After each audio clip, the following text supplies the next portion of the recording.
ये आवाजें कैसी लगाई थी उन्होंने यार?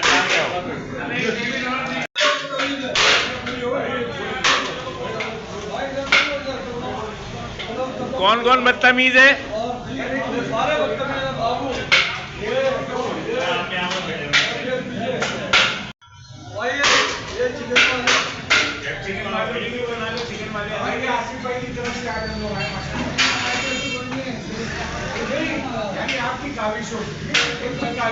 क्या कहेंगे आप भैया?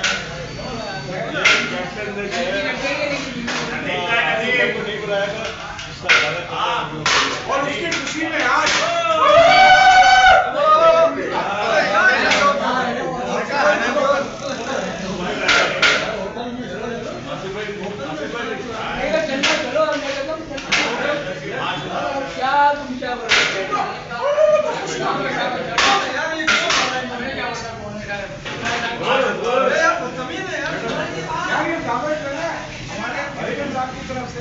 और ये बलोचों का